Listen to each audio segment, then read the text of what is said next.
네, 이번 시간에는 8번째 영상으로 재무제표를 작성하는 파트인데 작성을 하는 게 아니라 재무제표를 작성하는 방법 등등을 보는 거고요. 여러분이 시험에 나오는 재무제표는 재무상태표와 포괄손익계산서만 나올 거예요. 나머지 재무제표는 간단하게 정리만 해볼 거고요. 자, 재무제표를 영어로 Financial Statement 이렇게 부르거든요. 그래서 재무제표를 만약에 약어로 적으면 FS 이렇게 많이 적어요. 그냥 알고만 계시면 되고 여러분이 이걸 쓸 일은 없고. 자, 재무제표에는 몇 가지를 재무제표라고 불리우는 거냐면 첫 번째 재무상태표, 두 번째 포괄손익계산서, 세 번째 자본변동표, 네 번째 현금흐름표, 마지막 주석. 요 5개를 우리는 얘 따로 만드는 거고 이렇게 만든 양식들을 묶어서 하나의 표로 지칭하는 거예요. 그 지칭의 이름이 재무제표라고 부르는 거고요. 자, 재무상태표, 포괄손익계산서, 자본변동표, 현금흐름표, 주석 이렇게 있는데 재무상태표하고 포괄손익계산서하고 요 2개를 좀 구체적으로 볼 거고 자본변동표랑 현금흐름표랑 주석은 이런 거구나 정도 보시면 돼요. 자, 재무상태표는요. 특정 시점, 그러니까 이런 거야. 외부정보 이용자들에게 기초 시점을 보여주겠어요? 기말 시점의 결과를 보여주겠어요? 당연히 기말 거 보여주겠죠. 기말 현재 자산이 얼마가 있고 부채가 얼마가 있고 그래서 자본이 얼마가 있는지를 보여주는 양식이지. 그걸 우리는 재무상태표라고 불러. 그러면 재무상태표는 일정 기간 동안의 개념일까요? 시점의 개념일까? 재무상태표는 시점의 개념인 거죠. 지금 현재 얼마 있어? 이거지. 언제부터 언제까지 얼마 있었어가 아니라 특정 시점의 재무상태를 나타낸다. 기업이 얼마 가지고 있고 얼마를 갚을 게 있으니까 유동적으로 사용할 수 있는 게 얼마인지, 재무적으로 어떤지, 수익성과 위험을 평가하는 유용한 정보를 제공하고요. 기업은 과거의 정보가 미래에 어느 정도의 현금을 쓸 건가, 유입될 건가 이런 것들을 예측할 수 있겠죠. 그리고 경제적인 자원이나 재무구조, 유동성 등을 파악할 수 있어. 우리는 지금 재무상태표라고 부르지만 국제회계 기준이 도입되기 전에는 예전에 사람들은 대차대조표라고 불렀는데 이 대차대조표가 밸런스식이라고 해서 BS라고 했거든요. 제가 앞에서 BS라고 적고 자산, 부채, 자본 이렇게 쓰면서 제가 이거를 재무상태표라고 얘기한 적이 있죠. 그러니까 원래는 재무상태표라는 이름 대신에 대차대조표라는 BS를 썼는데 한국채택국제회계기준이 도입되면서 일단 한글로는 대차대조표라고는 현재는 잘 쓰지 않아. 근데 이렇게 사용하면 문제 될까? 문제 없어요. 오히려 대차대조표가 직관적이고 좋다는 사람들도 있어요. 그래서 대차대조표라는 용어를 문제 없지만 이제 시험 볼 때는 이 이름이 안 나온다는 거지. 근데 영문으로는 여전히 BS를 선호해. 그래서 저도 그냥 BS로 쓰는 거예요. BS로 적으면 이제부터 여러분은 재무상태표를 쓴 거구나 라고 생각하셔도 좋고 그렇게 알고 있으시면 좋고 Statement of Financial Position 이렇게 잘 안 써. 실무적으로 얘를 플레임을 해가지고 약어로 적으면 FP라고 해야 되는데 얘는 FS에 FP잖아. 헷갈리거든. 재무 헷갈리거든. BS 어때? 딱 떨어지지. 느낌이 좋잖아. 그래서 BS라고 재무상태표를 여전히 표시해요. 아무 상관없어요. 그리고요. BS라고 부르면 사람들이 아 이거 이 사람 회계 좀 아나 보다 이거 할 수 있어. 왜냐면 BS를 최근에 공부한 사람들은 모르거든. 근데 좀 BS라는 이름을 알고 있다. 그럼 아 이거 회계 구력이 있구나. 뭐 그렇게도 알 수 있어. 그럴 수도 있고 아닐 수도 있지만 자 이게 하나 있고요. 두 번째 포괄손익계산서는 1년이라는 기간 동안 너 얼마 있었어? 얼마 있어? 이거 아니야. 그냥 1년 동안 1월 1일부터 12월 말일까지 1년 동안 다 더해. 수익.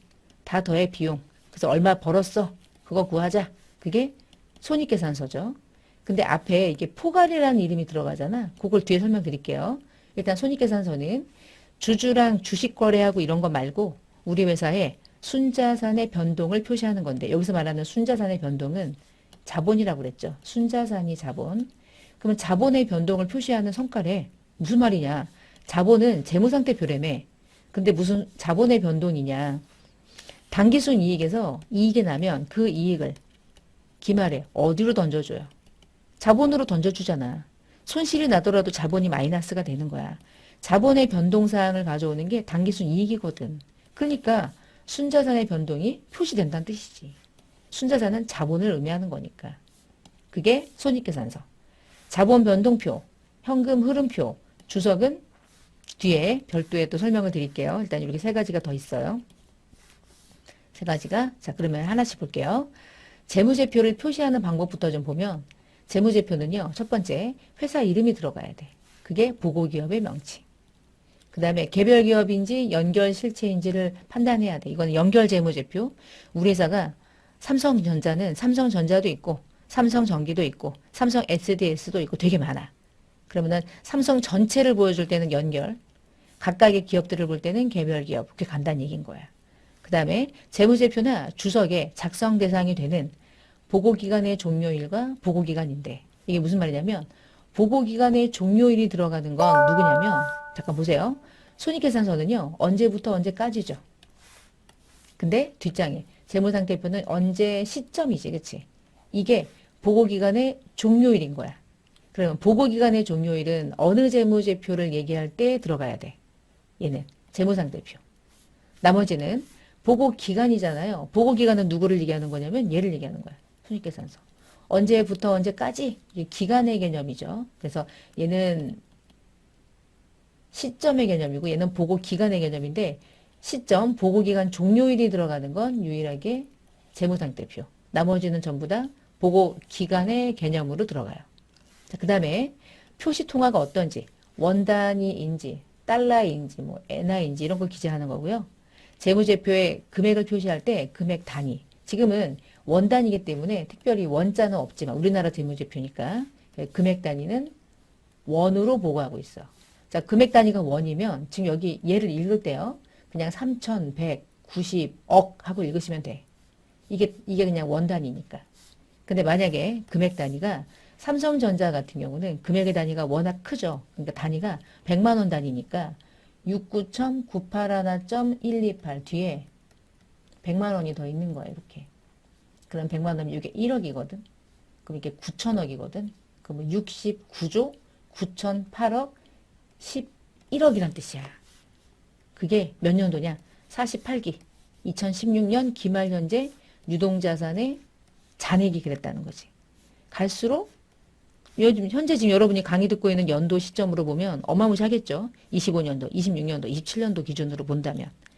이게 옛날 기준이긴 하지만 재무제표라는 거는 뭐 숫자만 달라질 뿐이니까 그렇게 해서 이제 확인하시면 되겠어요.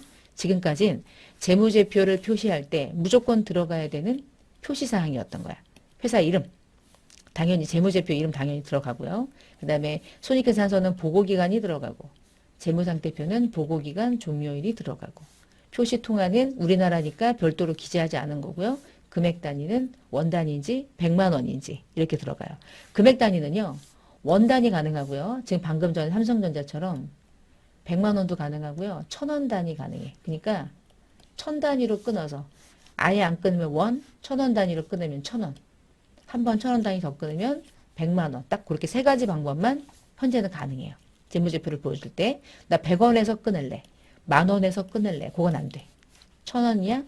100만 원이냐? 그렇게 나눌 수 있고요. 자, 이제 재무제표, 재무상태표.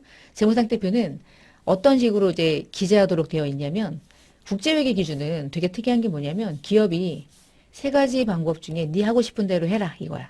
그러니까 A라는 기업은 얘를 쓰고 B라는 기업은 얘를 쓰면 A하고 B를 비교하기가 좀 까다로워. 얘는 유동 비유동을 배열했고 얘는 유동성 순서를 배열했어. 그러니까 얘가 보여주는 자산의 순서와 B라는 기업이 보여주는 자산의 순서가 달라. 다르니까 A하고 B를 바로바로 비교하기가 어려워. 찾아야 돼. 얘하고 얘가 여기 있네. 이렇게 금액 비교할 때. 얘하고 여기쯤 있네. 그럼 이렇게 비교하는 거야. 그래서 별로 비교 가능성이 떨어져요. 우리나라 기업 회계 기준은요. 정확해요. A 기업이든 B 기업이든 일반 기업 회계 기준은 똑같이 만들어. 그러니까 바로바로 비교가 돼. 직관적으로. 근데 국제회계 기준은 선택하도록 하고 있어요. 뭘 선택하냐? 자산과 부채를 외부에다가 재무제표, 재무상태표로 배열할 때 자산 부채는 현금화가 빨리 도래되는 게 있고 좀 늦게 결제하거나 늦게 돈이 들어오는 것들이 있는데 빨리빨리 되는 거는 유동성, 조금 늦어지는 거는 비유동 이렇게 있거든요. 얘는요. 자산과 부채가 실현이 예정되는 날짜에 따라서 유동성 항목과 비유동성 항목을 구분해서 자산과 부채를 표시하래. 그러니까 이렇게 제가 해볼게. 이렇게 해볼게요. 재무상태표라고 생각하면은 자산을 기재할 때 유동자산도 있고 비유동자산도 있어. 유동자산은 재무상태표를 보여주는 날이 2001년도, X1년도 12월 31일이면 이날 기준으로 해서 1년이라는 기간 안에 현금화가 되는 건 유동. 그 이후에 도래되는 건 비유동. 근데 부채도 1년 안에 갚을 건 유동부채, 1년 이후에 갚을 건 비유동 부채인데 자산과 부채를 이렇게 순서대로 나열할 때 순서 상관없고 유동과 비유동으로 구분해. 그냥 유동과 비유동 구분하고 예를 들면 오른쪽에다가 부채도 기재할 때 유동부채, 비유동 일단 구분해줘. 이게 구분하는 게 구분하는 거야. 유동성, 비유동성. 구분해서 자산과 부채를 표시하세요. 이게 첫 번째고요. 두 번째, 이렇게도 하래. 이렇게도 할 수 있대. 유동을 순서대로 나열하래. 자산과 부채를 오름이든 내림이든 순서에 따라서 구분하래. 제가 지금 그렸던 거는 유동성이 빠른 것부터고요. 예를 들어 비유동을 먼저 적고 유동을 먼저 적어. 오름차순, 내림차순은 마음대로 하는 거죠. 그러니까 자산과 부채를 기재할 때 유동과 비유동을 구분하는 것도 있고 그리고 유동성 순서를 비유동을 먼저 할 건지 유동을 먼저 할 건지 하여튼 알아서 선택. 이렇게 하는 것도 있고 이렇게 하는 것도 있죠. 그냥 구분만 하세요. 아니면 구분한 다음에 자산과 부채를 오름차순, 내림차순 순서대로 구별하세요.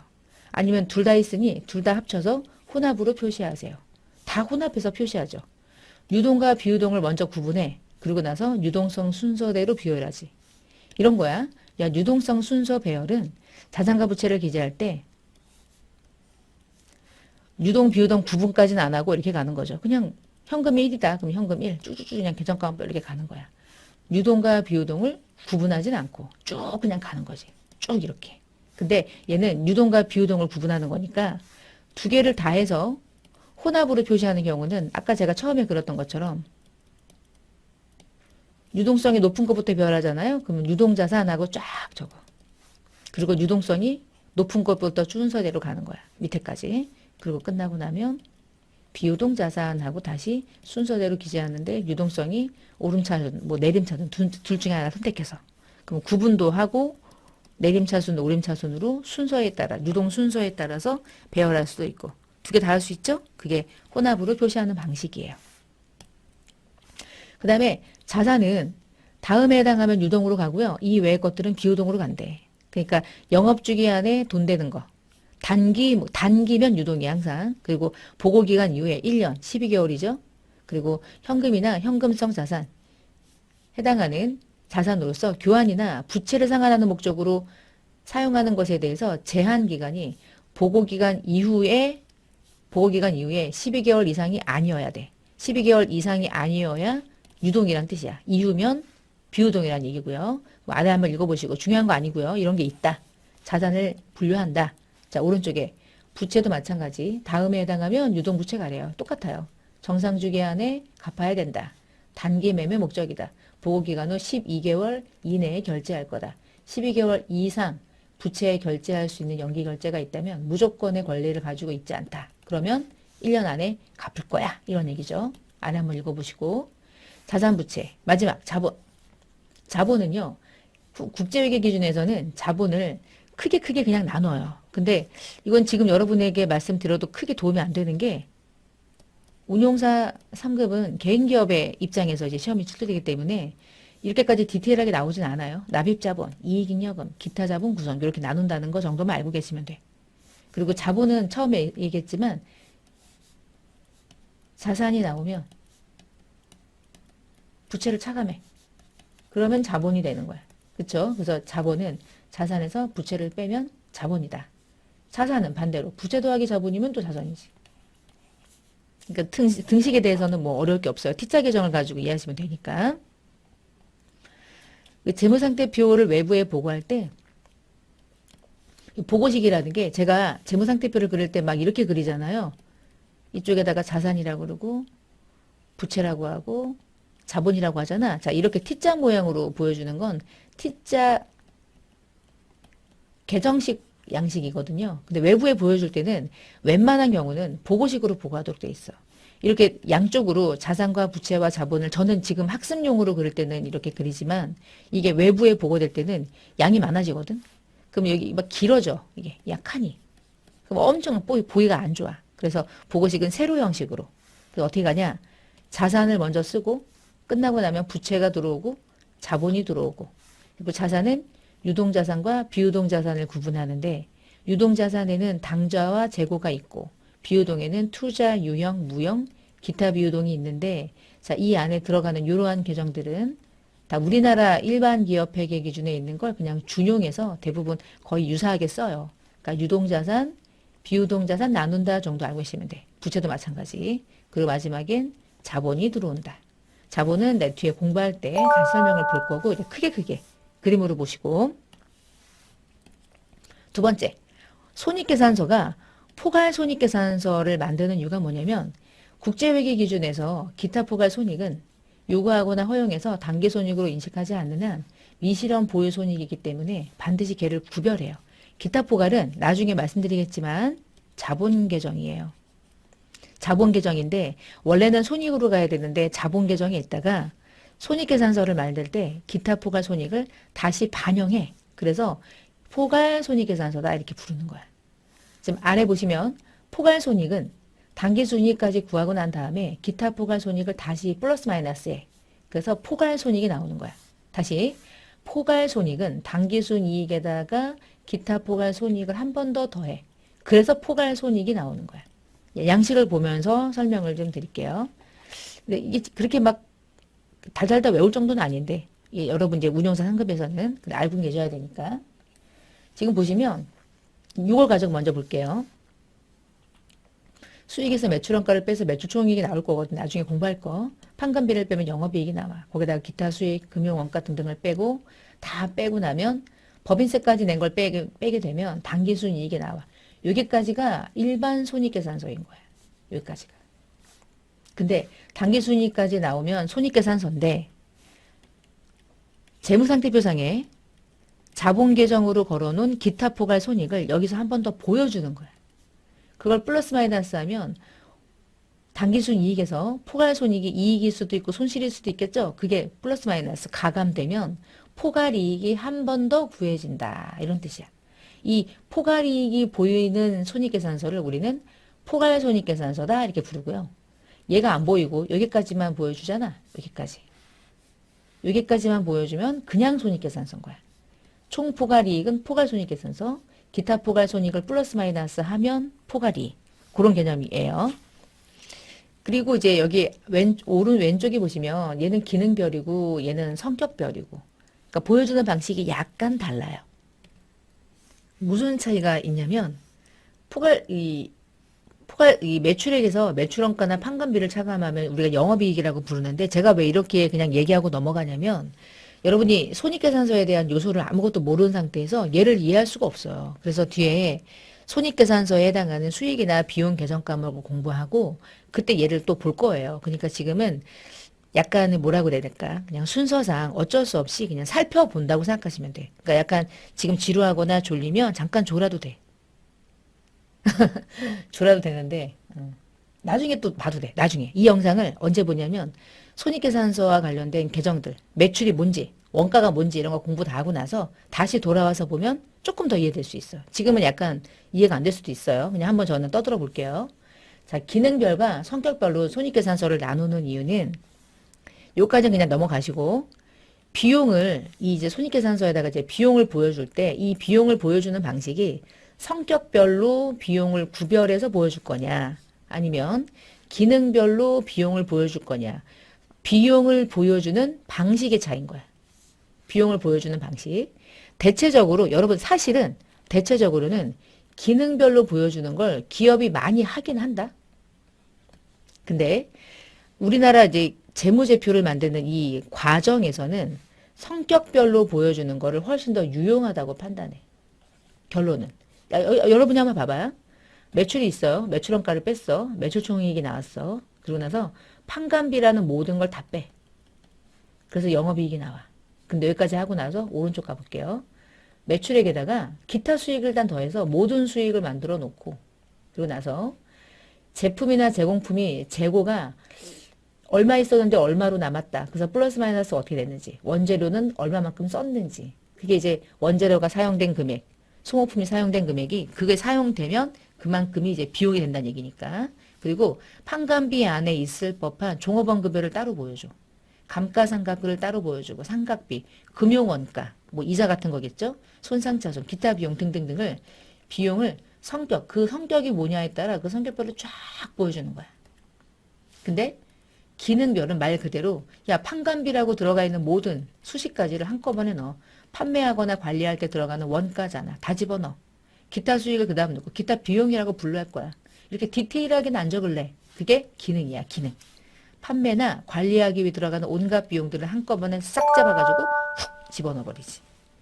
뭐가 조금 더 회계 기준에서는 유용하다고 보냐? 그래서 얘를 더 유용하다고 보는 거야. 보이잖아. 아, 이 회사의 급여가 얼마 정도 차지하는구나. 이게 눈에 보인다고 보는 거거든요. 그래서 성격은 이고요. 기능은 이건 거야. 자, 성격. 성격별 분류법.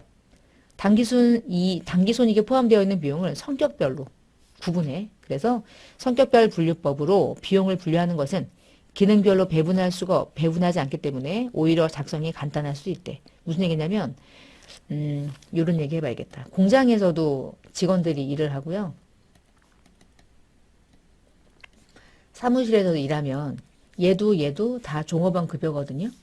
근데 제조업은 이거는 제조 원가로 반드시 반영해야 되고 사무실에서 발생한 원가는 판관비로 반영해야 돼. 그러면 여기가 얘가 50이고 얘가 이제 한 100이라고 볼게요.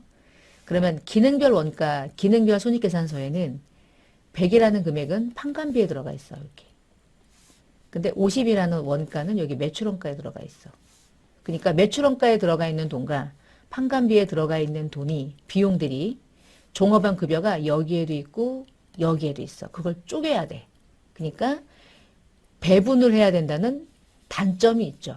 근데 그에 비해서 성격별 손익계산서는 다 필요 없고 그냥 종업원 급여니까 종업원 급여로 150 넣어 끝. 이게 뭐 공장 거냐 사무실 거냐 구분하지 마. 복잡해. 그게 성격별인 거야. 그래서 배분할 필요가 없어서 오히려 작성이 간편하다는 게 이제 그런 의미예요.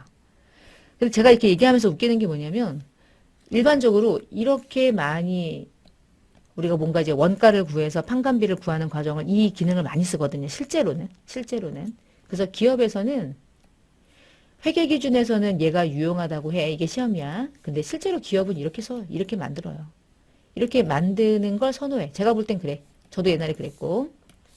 자, 그러면 기능별은 이거죠. 이거. 성격별로 비용을 기능별로 재분류하는 거죠. 그래서 비용을 매출원가에 들어갈 거, 어떤 원가에 들어갈 거, 판관비에 들어갈 거 다 나누어서 배분해서 그래서 자의적인 배분 기준이 좀 들어갈 수 있지. 그래서 판단이 좀 개별적인 주관적인 판단이 들어갈 수 있어요. 그리고 매출 원가라는 게 보이잖아. 기능별은. 그래서 매출원가법이라고도 불러. 말문제 종종 나올 수 있어요. 자, 그러면 여기서 중요한 거. 성격별로 비용을 분류했을 때 미래 현금 흐름을 예측하는 측면에서는 기능별 분류보다는 더 유용하다고 판단해. 좋아한다 그랬잖아. 그래서 비용을 기능별로 분류하는 것을 선택했다. 나는 이거 했다. 난 이걸 선택했다. 그러면 적어도 감가상각비, 기타 상각비, 종업원 급여 같은 것들은 추가적으로 주석에다가 이 중에 종업원 급여는 여기에도 있고 여기에도 있는데 얼마였었는지 감가상각은 여기에도 있고 여기에도 있으니까 얼마였었는지 이렇게 별도로 구분하도록 돼 있어요. 두 개 보고서로 분해해서 뭐 공세도 되고요. 그래서 수익과 비용의 차이는 뭐 앞에서 봤으니까 한번 보시고 기능별과 성격별이 있는데 그것은 비용을 어떤 식으로 외부에 보여주느냐에 대한 방식의 차이구나. 이렇게 보시면 되겠고요. 자, 이제 세 번째 재무제표가 자본 변동표인데 자본 변동표는 일정 기간 동안 자본이 이런 거야. 기초에 얼마 있었다. 근데 기말에 얼마였다. 무엇 때문에 플러스 마이너스가 됐는지 이 과정들을 보여주는 거예요. 그래서 그 과정에 기타 포괄 손익도 자본 계정이거든요. 당기순이익은 이익잉여금으로 들어오니까 자본의 변화를 가져오잖아. 그치? 소유주, 주주가 자본을 납입하거나 돈을 빼가거나 이런 식으로 재무상태표에 있는 자본을 별도로 보여주는 양식. 그게 자본변동표예요. 그러니까 자본변동표는 재무상태표에 있는 자본이 기초에 얼마 있었고 기말에 얼마로 바뀌었는데 그 과정을 한 번 더 설명해주는 재무제표라고 보시면 되고요.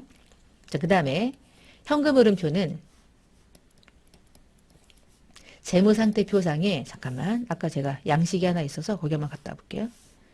여러분 재무상태표에 현금 및 현금성 자산 보이세요? 요거 현금 및 현금성 자산 안에는 현금도 있고요. 각종 예금도 있고요. 뭐 현금성 자산도 있어요. 그게 다 더해져서 얘거든요. 그러니까 쉽게 말하면 현금이 아니어도 예금도 결국은 현금이 되잖아. 은행만 가면 현금 인출해 오잖아. 보관만 달라서 따로따로 갈 뿐이지. 그러면 현금과 유사한 것들은 다 더해. 그래서 얘가 되는 거야. 현금 및 현금성 자산 보이시죠? 자, 그러면 얘를 기억하시고 다시 돌아가서 현금흐름표는 어떤 걸 만드는 거냐면 재무상태표상에 방금 전에 봤던 현금 및 현금성 자산이 기초에 얼마였는데 기말이 얼마가 됐어. 그 과정에서 뭐가 플러스가 되고 마이너스가 된 거야. 그걸 보여주는 게 현금흐름표야. 됐죠? 그러니까 재무상태표에 있는 자본을 따로 보여주는 게 얘라면 재무상태표상에 현금 및 현금성 자산의 변동을 조금 더 자세하게 설명하는 게 현금흐름표. 현금흐름표는 어떻게 작성하냐면 제일 중요한 거는 얘는 현금주의라고 설명을 드렸고요. 현금주의. 그리고 현금흐름표는 활동을 세 가지의 활동으로 현금의 흐름을 분석해요. 첫 번째가 영업활동. 영업활동으로 현금이 유입됐느냐 유출됐느냐. 투자활동으로 현금이 유입됐느냐 유출됐느냐. 재무활동으로 현금이 유입됐느냐 유출됐느냐를 보여줘요. 그게 현금흐름표라는 양식입니다. 방식은 직접법도 있고 간접법도 있는데 직접법과 간접법이라고 하는 게 존재하는 이유는 영업활동을 보여주는 방식의 차이라서 그래. 투자활동이나 재무활동은 한 가지 방법으로만 보여주는데 영업활동은 직접법으로도 보여줄 수 있고 간접법으로도 보여줄 수 있어서 영업활동 때문에 두 가지 방법이 작성 방법이 있다 정도. 자, 그 다음에 이제 마지막 재무제표는 주석인데요. 주석은요. 재무상태표나 포괄손익계산서나 또는 자본변동표나 현금흐름표에 표시하는 정보 중에 추가적으로 내가 제공해야 되는 정보들 대부분 서술이야. 쫙 이렇게 쓰고 예를 들면 현금 및 현금성 자산에는 뭐가 있는지도 막 적어줘. 이렇게. 이 안에는 현금이 있습니다. 예금이 있습니다. 뭐 예를 들면 3개월 만기가 도래되는 금융상품이 있습니다. 그래서 이렇게 보여주다 보니까 이게 주석이 결여되면 좋은 재무제표로서 인정받지를 못해요. 그래서 아주 세분화돼야 되고요. 상기 재무제표 인식 요건을 충족하지 못하는 항목들을 자세하게 설명해 주는 거예요. 설명서. 그러니까 설명서가 없으면 얘네들을 이해하기가 어려워지겠죠. 자, 이렇게 해서 재무제표가 5가지가 있고요. 재무제표가 큰 그림으로 보면 일단 기초의 재무상태표가 있는 상태로 기업이 출발해. 그러면 1년 동안 발생주의에 의해서 손익계산서를 만들어서 당기순이익이 만들어지고 자본에 있는 변화를 통해서 자본변동표가 만들어지고 현금의 흐름을 가지고 현금흐름표를 만들어. 그리고 나서 이 재무상태표에서 당기순이익과 자본변동표와 현금흐름표는 1년이라는 기간 동안이라고 그랬잖아. 얘는. 재무상태표는 시점이죠. 그래서 기초의 재무상태로부터 손익계산서의 당기순이익이 플러스 마이너스가 돼서 마지막에 기말 재무상태가 변화되는 거야. 그러면 이 하나, 둘, 셋, 넷, 아니